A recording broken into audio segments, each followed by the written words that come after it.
laboratorium forensik Bareskrim terpaksa kami telanjangi. Bukan karena kami benci, tetapi kami menginginkan forensik yang bermartabat, independen, tidak diatur, tidak dimanipulasi. Dan pada kesempatan ini memang kelihatan pihak Dirtipidum itu kalah telak. Mereka menggunakan analogi yang sangat konyol. Jadi kalau misalnya pemeriksaan jenazah, ya jenazah sudah cukup pakai visum, otopsi selesai, kan nggak perlu ijazah jenazahnya dihadirkan. Nah itu konyol. Jenazahnya perlu dihadirkan. Contoh kasus Joshua, ya kan? Otopsi bisa salah, visum bisa salah. Maka ini jangankan jenazah, ijazahnya harusnya dihadirkan dan akan terbukti kalau ijazah dihadirkan itu terbukti akan palsu. Jangan gitu. Tunggu ya. Nanti, ya pelan-pelan.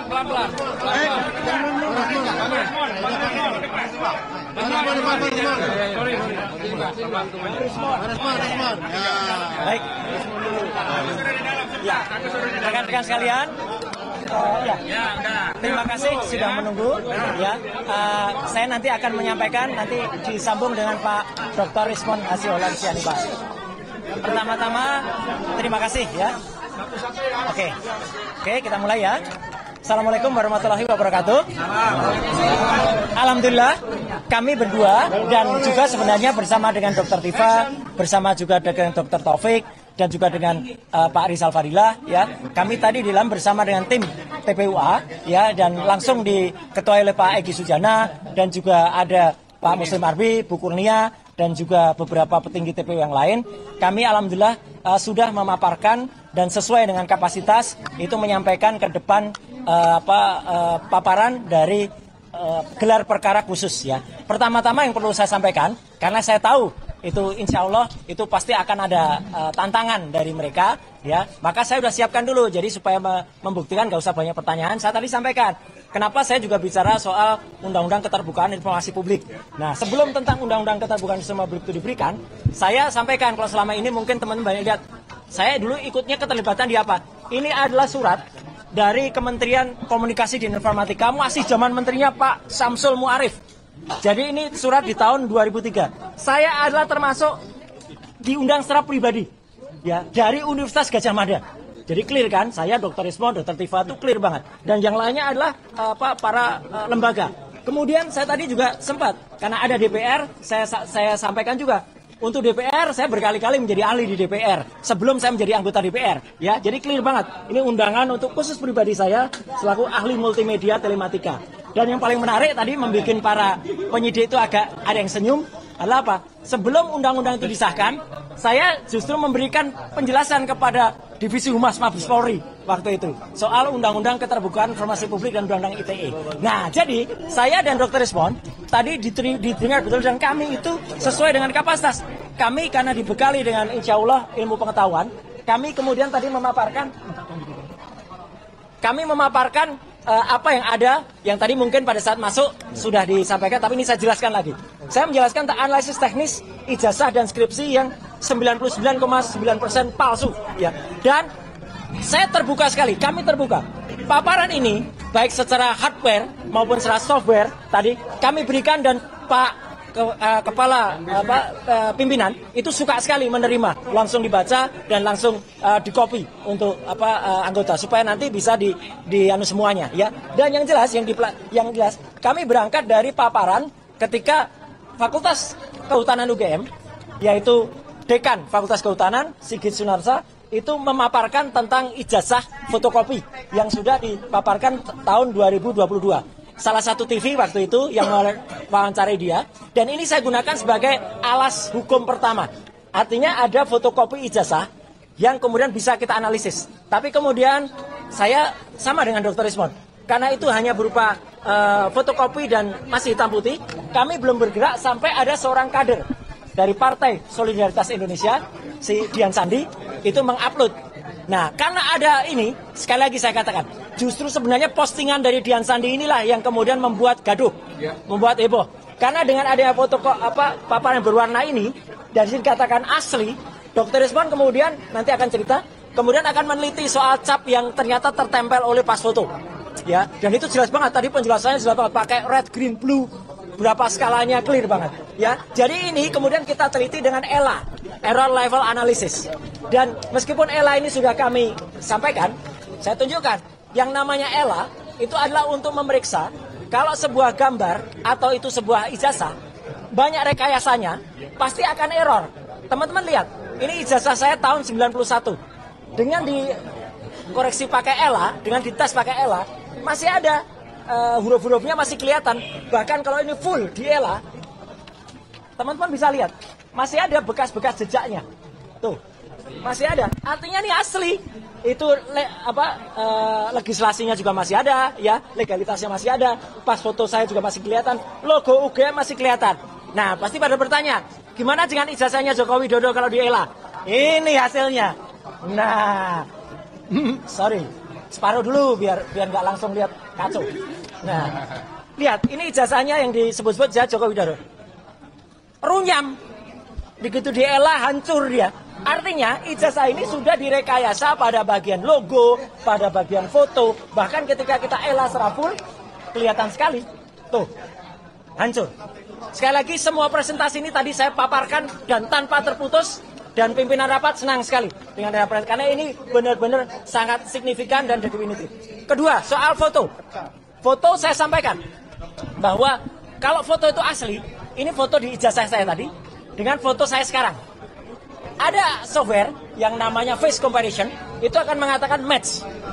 Mau kita tahun berapapun, tua sekalipun, software ini ngerti, dia punya algoritma yang bisa mengerti, itu match. Kemudian kalau foto di ijazah Jokowi ditampilkan dengan fotonya Jokowi sekarang, apa hasilnya? Ini, not match, tidak cocok. Foto di ijazah Jokowi tidak cocok dengan wajah Jokowi, clear ya. Terus kemudian cocoknya dengan siapa? Nah, saya memeriksa banyak foto. Akhirnya masuklah foto seseorang namanya Dumatno Budi Utomo. Apakah foto Dumatno ini kemudian ada yang cerita, oh tahun 85 Dumatno itu baru 8 tahun. Ya bukan tahun 85 ini dipalsukan. Tahun berapa dipalsukan? Nah itu nanti akan terjawab. Apakah tahun 2012, apakah tahun 2017, itu nanti akan terjawab. Dan kalau diperlukan itu bisa kita paparkan juga. Nah yang jelas apa? Kemudian kita periksa sekarang, ini yang paling penting. Soal identik atau tidak identik. Ijazahnya Joko Widodo 1120, saya tadi langsung tembak kepada Pak Dirtipidum, Pak Juandani. Karena Bapak menampilkan ini, yang saya tampilkan ini. Bukan lagi punyanya PSI. Karena ini yang ditampilkan di Barreskrim. Karena ini yang dianggap resmi. Meskipun ini fotokopi, ini lipatan. Teman-teman lihat, 1120. Saya menggunakan 3 ijazah pembanding. Dan saya transparan, terbuka. Tidak ditutup-tutupi ijazahnya yang mana. Itu tadi saya tantang, saya challenge. Jadi kalau Barreskrim, Pak Juandani senyum tadi. Tolong tampilkan nomor ijazahnya. Ini nomor ijazahnya. 1115 milik Fronojiwo. Saya berani tampilkan ijazahnya untuk pembanding. Jadi kalau Pak Fronojiwo tadi bahkan dikatakan, berani nggak kalau nanti Pak Fronojiwo dihadirkan? Sangat berani. Ya, 1115 Fronojiwo, kecuali yang ini. Nah, tadi ketika yang ini nggak mau ditampilkan nggak mungkin, karena beliau sudah meninggal. Ya, ini Pak Hari Mulyono, almarhum, 1116. Ya, ini perhatikan ijazahnya. Kemudian juga Mbak Sri Murtiningsih, 1117. Apa yang penting bagi 3 ijazah ini? Teman-teman semua, sebentar, saya buka dulu 1117 ya. Nah, 1117 saya buka. Ini jelas betul, meskipun ini fotonya nggak kelihatan, nggak apa-apa. Tapi yang penting adalah nomor ijazahnya dan karakter ijazahnya. Sekarang komparasinya, nah ini yang paling penting. Teman-teman semua, lihat pada gambar ini. Di sini kelihatan betul, ini ijazah milik Joko Widodo yang di atas, ijazah Hari Mulyono, Fronojiwo, dan Sri Murtiningsih. Apa yang bisa teman-teman lihat? Perhatikan saja di sini. Ini udah huruf A, ini ada logo. Ijazah nomor 1117 Sri Murtiningsih, huruf A-nya masuk. Ijazah milik 1115 Fronojiwo, huruf A-nya juga masuk. Saya yang kepotong, ijazahnya milik Hari Mulyono, huruf A-nya juga masuk. Ijazah milik Joko Widodo 1120, huruf A-nya dalam bahasa Jawa mencotot. Mencotot itu artinya keluar. Jadi tidak identik. Catat saja.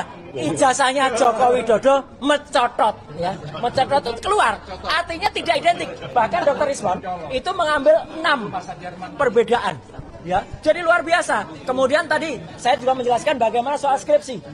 Ini yang paling penting. Saya, Dr. Ismon, Dr. Tifa, kami memperoleh bukti skripsi ini langsung, dan ini adalah primary evidence.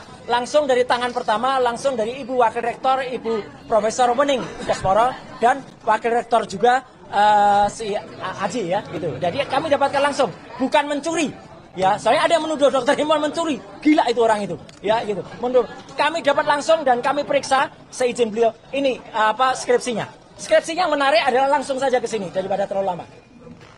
Nah, skripsinya adalah ada perbedaan sangat jelas bahwa pada tahun 85 ketika skripsi ini dibuat konon November, di sini sudah terus Profesor Dr. Insinyur Ahmad Soemitro. Padahal Profesor Ahmad Sumitro harusnya pakai U baru mengucapkan pidato pengukuhan guru besar pada bulan Maret tahun 1886. Jadi 5 bulan setelah ini. Jadi kan nggak mungkin dia nuliskan ini. Yang benar yang ada di sini. Memang ini skripsi asli. Lihat kertasnya, warnanya. Ini warnanya bulek, udah tua. Ini warnanya baru kertas ini. Jadi ini ada kertas baru atas nama Joko Widodo yang dimasukkan ke dalam skripsi milik orang lain ini. Di sini benar, Dr. Insinyur Ahmad Sumitro belum profesor. Tadi sempat juga dijawab, itu Profesor Ahmad Sumitro sudah tahun 85, sudah mantap. Nggak ada orang berani pakai gelar sebelum pidato pengukuhan. Ya, itu orang-orang kalau di luar kampus tuh sering aneh-aneh kayak gitu.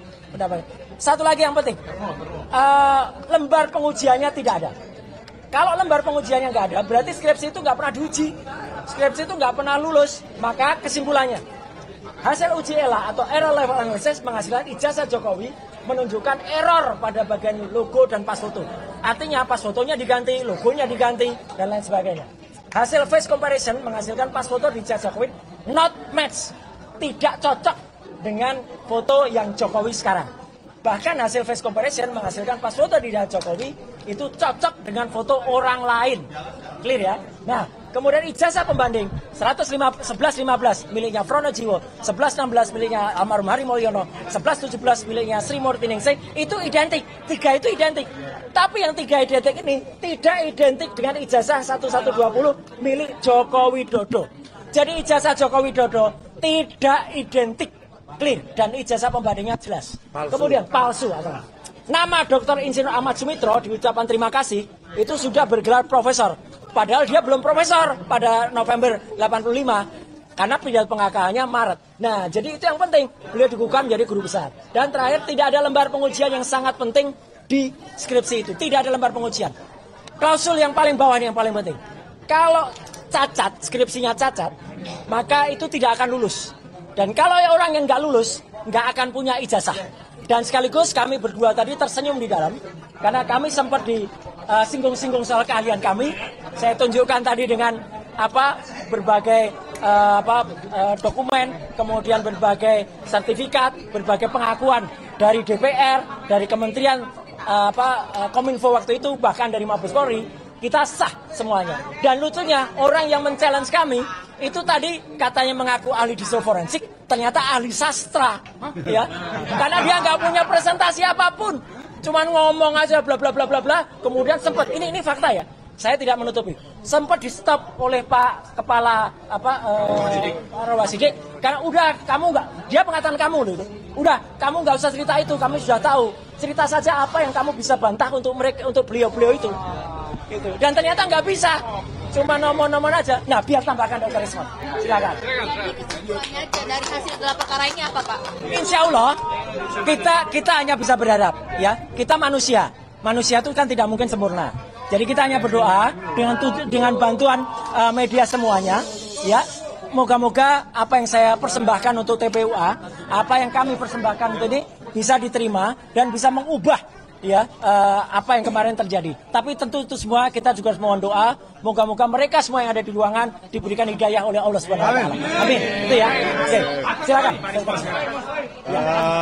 Iya. Enggak, nanti dulu. Ya. Kami sangat kecewa dengan ketidakdatangan dari Pak Jokowi, ya, yang membawa ijazah katanya asli, katanya lulusan UGM, dan ketidakhadiran pihak UGM juga yang seharusnya bisa menjelaskan atau memiliki kesempatan yang sangat luas untuk meyakinkan publik, tetapi itu semua tidak dimanfaatkan, sayang sekali ya.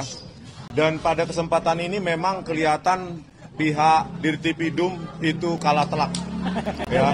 kalah telak dalam arti bahwa menunjukkan nggak usah ijazahnya Pak Jokowi dalam versi analog, versi digital pun tidak berani menunjukkan kepada kami dalam monitor. Betapa menakutkan fakta itu kepada Pak Dirtipidum, dan tadi ya kami telanjangi lah habis-habisan ya. Laboratorium forensik Bareskrim terpaksa kami telanjangi bukan karena kami benci, tetapi kami menginginkan forensik yang bermartabat, independen, tidak diatur, tidak dimanipulasi.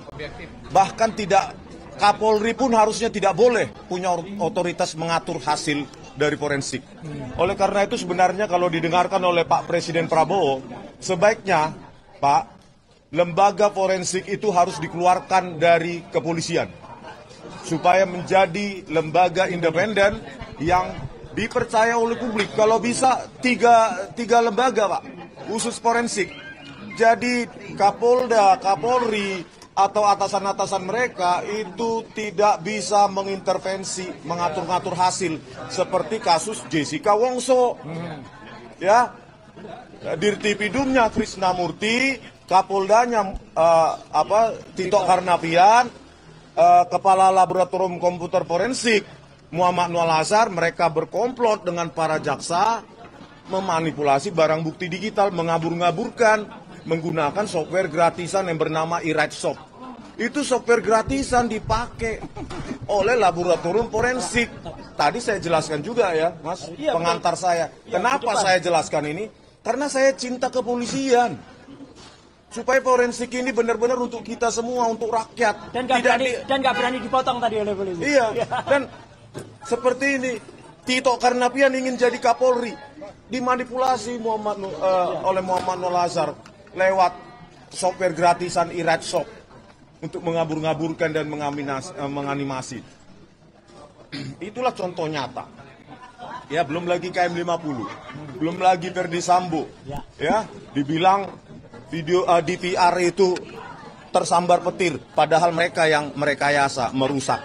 Jadi ini makanya kita telanjangi benar-benar Dirtipidum ini dan timnya, bukan karena kami benci, tapi karena kami cinta kepolisian. Ya, kami sangat cinta kepolisian karena apa? Karena kita yang bayar mereka. Pajak kita kan? Kami jelaskan tadi bagaimana menganalisa lintasan stempel, kok nggak ada. Ya, kok nggak ada itu kanal rednya, padahal harusnya stempel pas foto dulu baru stempel. Tetapi kita analisa nggak ada sebaran kanal rednya. Ya, babak belur satu. Yang kedua ELA, babak belur juga. Ada deepfake forgery, babak belur juga. Ya, masalah skripsi juga babak belur. Yang mengatakan, yang disimpulkan secara prematur, lembar pengesahan skripsi Joko Widodo hanya diraba, dirasakan ada cekungan, disimpulkan hanya hand press dan letter press, dan nggak bisa dijawab hari ini. Jadi kapan kesimpulannya disampaikannya, Bang? Kesimpulannya pasti kalah telak gitu. Ya. Apapun hasilnya, karena memang tadi sempat Dirtipidum melirik saya ke belakang waktu saya merepresentasikan, seolah-olah memohon ampun bang, ampun bang. Seolah-olah ya? Iya, seolah-olah ampun bang, cukup lah bang, jangan kulitin terus bang, ampun bang. Jadi Wirawasidi akan kapan menyampaikan kesimpulan dari gelar. Ya, kapanpun itu, saya kira Karwasidik harus fair. Ya, banyak sekali celah-celah yang mengatakan bahwa kesimpulan dari forensik Bareskrim Polri yang diumumkan oleh Dirtipidum itu sangat-sangat prematur. Kalau berani, periksa Pak Iman Raharjo. Bagaimana kiosnya itu yang menjadi calo dokumen palsu di Pasar Pramuka Pojok. Kaitannya atau korelasinya dengan lompatan kuantum karirnya menjadi komisaris dan wakil menteri desa kalau tidak ada hubungan jasanya dengan Joko Widodo. Panggil semua dong. Periksa semua, karena ini sudah pasti palsu. Kalau nggak palsu, pasti dibawa tadi. Ditampilkan digital aja nggak berani. Bang, tadi ini berarti udah selesai ya gelar perkara? Sudah selesai. Selesai. Yakinlah itu palsu. Karena bayangkan, hanya menampilkan versi digital aja nggak berani. Versi digital, takut kami analisa cuma pakai mata aja takut. Satu lagi, sebelum Pak Rizal Fadila, ada satu hal yang sangat konyol tadi disampaikan oleh kuasa hukum mereka. Jadi menurut mereka, ijazah itu bisa dianggap asli kalau UGM sudah menyatakan asli. KPU sudah mengatakan asli. Padahal UGM itu hanya melegalisasi, jadi bukan menyatakan asli. Dan mereka mengatakan, mereka menggunakan analogi yang sangat konyol. Jadi kalau misalnya pemeriksaan jenazah, ya jenazah sudah cukup pakai visum, otopsi selesai. Kan nggak perlu ijazah jenazahnya dihadirkan. Nah itu konyol. Jenazahnya perlu dihadirkan. Contoh kasus Joshua, ya kan? Otopsi bisa salah, visum bisa salah. Maka ini jangankan jenazah, ijazahnya harusnya dihadirkan dan akan terbukti kalau ijazah dihadirkan itu terbukti akan palsu. Pak Rizal, monggo. Silakan Pak Bang Rizal.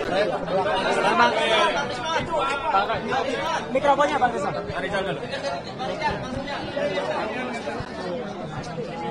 Satu lagi, itu ada banyak tuh mikrofon. Sambil ini aja, Pak. Gak pulang nanti, Pak. Ya, Assalamualaikum warahmatullahi wabarakatuh. Ini Bang, pegang Bang. Titipan.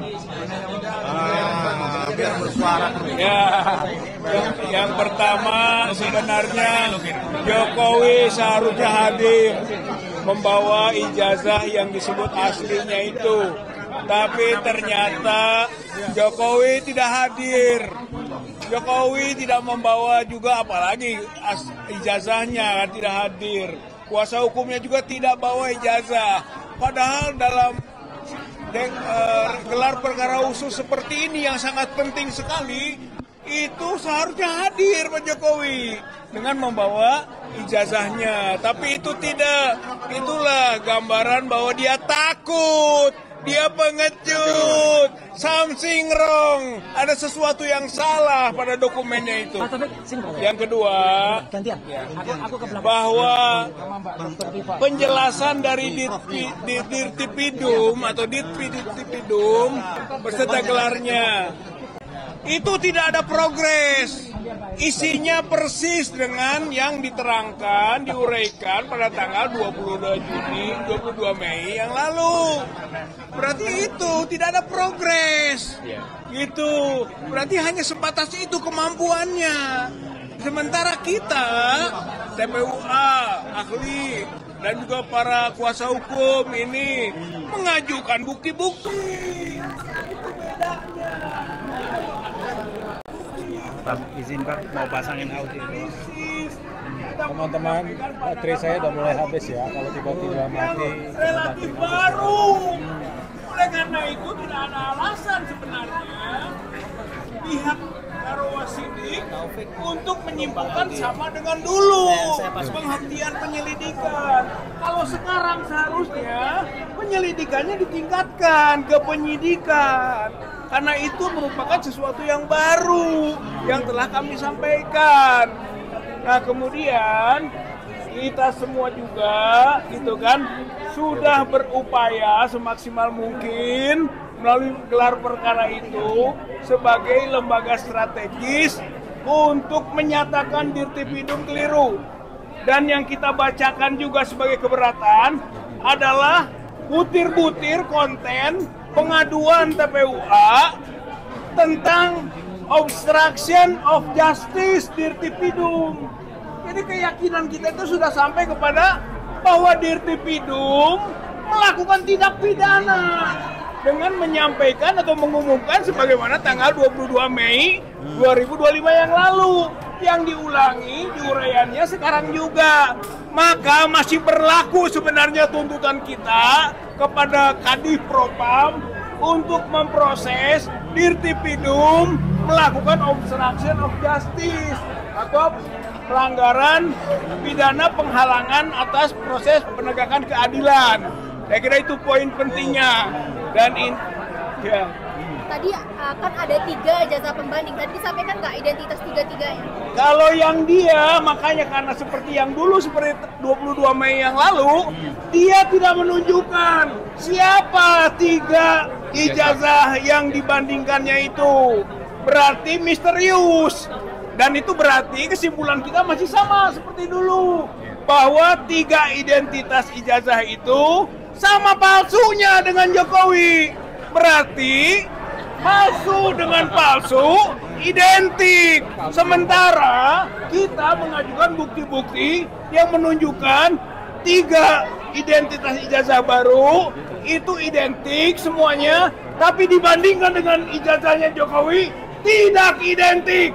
Maka kesimpulannya seharusnya dari pertemuan atau gelar perkara ini adalah ijazah Joko Widodo tidak identik dengan yang asli. Itulah dorongan kita supaya terus diproses menuju penyidikan, dibawa ke pengadilan, dan Joko Widodo harus mempertanggungjawabkan atas pemalsuan ijazahnya, pemakaian gelar palsunya, sampai masyarakat rakyat bangsa Indonesia tahu bahwa kita pernah dipimpin oleh presiden selama 10 tahun dengan ijazah yang palsu. Adili Jokowi! Adili Jokowi! Assalamualaikum warahmatullahi wabarakatuh. Saya sampaikan, saya Dr. Muhammad Taufik. Saya selaku ahli pidana ya. Saya ahli pidana dari Fakultas Hukum Unisula ya. Saya dihadirkan dalam kapasitas sebagai ahli pidana. Dan kebetulan kalau Anda tahu, saya yang menggugat ijazah palsu di Pengadilan Surakarta, dan saya yang dimenangkan perkaranya kaitannya dengan penjualan pasir. Jadi prinsipalnya penggugat penjualan pasir itu saya, ya, itu dibatalkan oleh Mahkamah Agung. Nah, sekarang saya mau bicara tentang gelar hari ini. Hari ini gelar dari TPUA itu menghadirkan 9 orang, ya, dengan 4 orang ahli. Yang pertama bicara ahli adalah saya, Muhammad Taufik, dosen Fakultas Hukum Universitas Islam Sultan Agung. Ada 7 yang saya sampaikan. Pertama, di dalam gelar itu tidak ada istilah penghentian penyelidikan. Karena gelar itu karena penyelidikan itu secara teori adalah serangkaian tindakan penyelidik menduga terjadinya tindak pidana. Kalau menduga itu cuma 2. Apa alat bukti yang belum ada harus dicukupi, bukan dihentikan.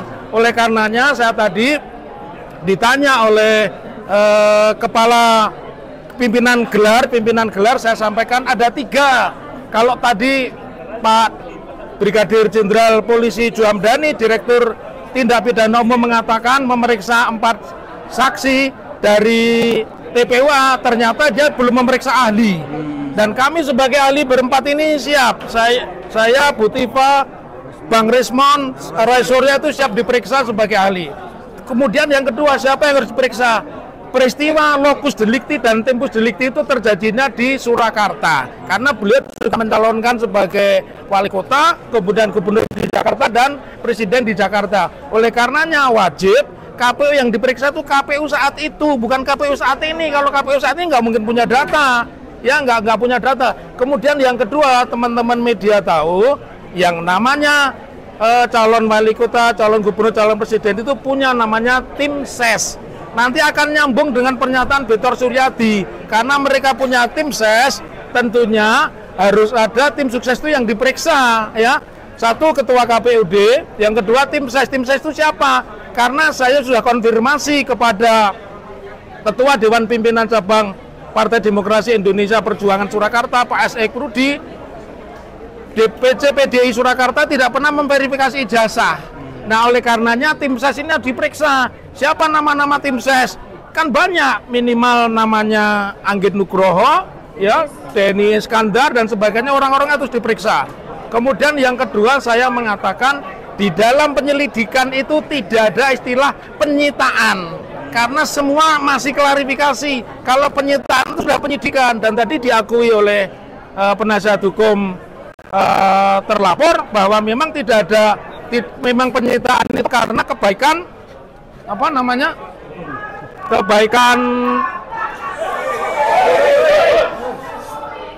karena itu kebaikan dari Pak Jokowi. Kemudian yang ketiga, saya ingin mengatakan bahwa sepanjang itu tidak pernah ditunjukkan ijazah asli sesuai dengan pasal 185 KUHP, maka tidak pernah ada namanya pembuktian. Jadi semua pembuktian itu harus berakhir di persidangan. Meskipun di sana ada persidangan ijazah di Jakarta Selatan, di Jakarta Timur, dan hari ini bergulir di Pengadilan Surakarta. Maka kami menunggu supaya ijazah itu dihadirkan. Kalau tidak pernah dihadirkan berarti tidak pernah ada pembuktian. Yang terakhir, dengan sendirinya karena tidak pernah ada pembuktian ijazah, maka tidak boleh ada orang dipidana karena menyoal ijazah. Terkecuali sudah dibuktikan di depan persidangan ada ijazah asli, maka siapapun yang mempersoalkan ijazah, dia harus dinyatakan melakukan penghinaan. Jadi sepanjang tidak ada pembuktian di depan persidangan, maka tidak layak orang dikatakan melakukan penghinaan. Penghinaan itu sudah ada bukti dulu. Misalnya ijazah saya asli, sudah orang menanyakan ini buktinya. Sepanjang itu belum pernah dibuktikan, ditunjukkan, maka di situ tidak pernah ada pembuktian. Harapan terakhir, semoga ini berlanjut dan saya diundang dalam kapasitas untuk meneruskan perkara ini dari lidik ke sidik. Terima kasih. Terima kasih ya. Sama Bu Tifa.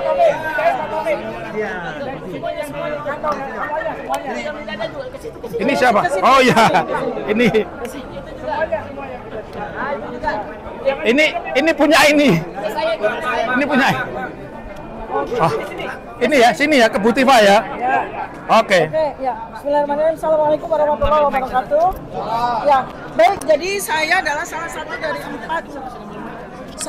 salah satu dari empat saksi ahli yang diminta oleh TPUA untuk hadir pada gelar perkara khusus ini. Nah, ada satu hal yang menarik yang mungkin juga belum disampaikan oleh saksi ahli yang lain ya, bahwa pada hari ini tuh sesungguhnya yang dipersoalkan oleh TPUA itu bukan hanya soal ijazah S1 ya, tetapi dari SD, SMP, SMA sampai S1. Nah, sementara tadi kami mendengarkan dulu paparan dari yang dilakukan oleh Dirtipidum Barreskrim, itu yang disampaikan kepada mereka itu hanya ijazah S1, dan itu pun juga pengulangan dari apa yang mereka sudah sampaikan pada konferensi pers tempoh hari ya. Jadi tidak ada hal yang baru yang mereka sampaikan. Justru karena itu maka saya itu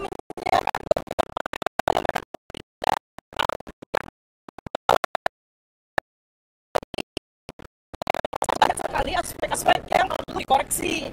Jadi saya sebagai saksi ahli itu datang itu bukan hanya untuk menjadi saksi yang meringankan TPUA, tetapi juga harapan saya adalah memberikan tambahan keterangan yang komprehensif sehingga nanti kepolisian itu betul-betul bisa memberikan sebuah keputusan terhadap kaitan masalah hukum ini itu dengan sebenar-benarnya gitu loh. Jadi karena yang tadi kami juga lihat bahwa apa yang mereka sampaikan bahwa mereka memeriksa saksi-saksi itu tidak ada satupun saksi dari TPUA, jadi hanya satu saja kata mereka, dan itu pun juga tidak jelas siapa yang menjadi saksi dari sekian puluh orang yang menjadi saksi. Kemudian juga mereka juga belum melakukan pemeriksaan terhadap dokumen-dokumen yang itu menjadi sebuah domain dari TPUA itu sendiri gitu loh. Jadi dokumen-dokumen dari TPUA itu sama sekali belum mereka periksa ya. Terus. Ya. Biarin aja, terus. Ya. Jangan takut dulu, jangan takut dulu. Ya. Jadi yang lebih penting. Jadi yang lebih penting adalah begini. Jadi kami sangat mengharapkan. Yang palsu asli sini. Ya.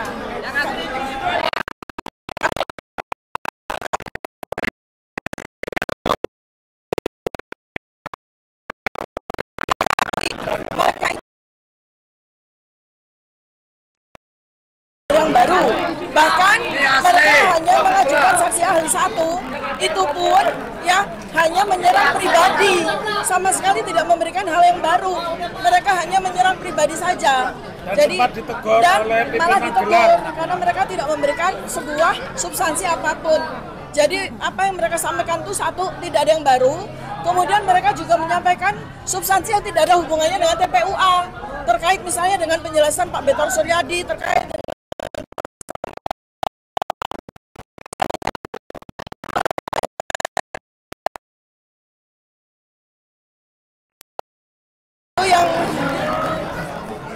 itu yang bisa saya sampaikan. Jadi mungkin saya dari sini berharap sebetulnya kepolisian tadi sudah bersikap cukup profesional ya, tetapi yang tidak sama sekali tidak, yang zong itu adalah dari pihak mereka karena mereka tuh sama sekali tidak punya bahan. Mereka itu memakai punyaannya Pak Juamdani. Ya, mereka bahkan hanya menghadirkan satu saksi ahli aja. Mereka tidak mampu menghadirkan saksi ahli seperti kami yang sangat komprehensif ya. Saya dari sisi behavior, karena data yang perlu dilakukan adalah konvensi antara data digital yang kita bisa peroleh dari internet dengan behaviornya dari Pak Joko Widodo itu. Nah, itu yang menjadi area dari riset saya yang saya berikan kepada negara. Jadi apakah mereka dari perilakunya apakah memang layak, apakah kemudian penjelasannya itu inkonsisten, itu kan kita juga melihat sendiri kan bahwa penjelasan dari Pak Joko Widodo itu kan tidak konsisten tentang KKN-nya yang oleh Barreskrim disampaikan tahun 1983, ternyata beliau sendiri mengatakan KKN baru tahun 85 dan seterusnya ya. Banyak sekali hal-hal yang sebetulnya bisa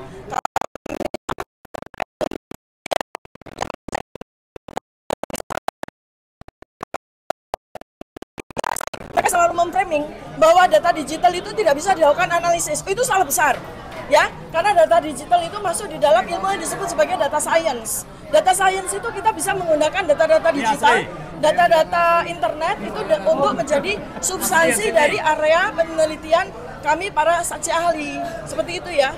Ya, ya, sama-sama. Terima kasih semuanya. Ini punya siapa saja ini? Nanti takut salah nanti. Hidup Dokter Tifa. Hidup Dokter Tifa. Terima kasih.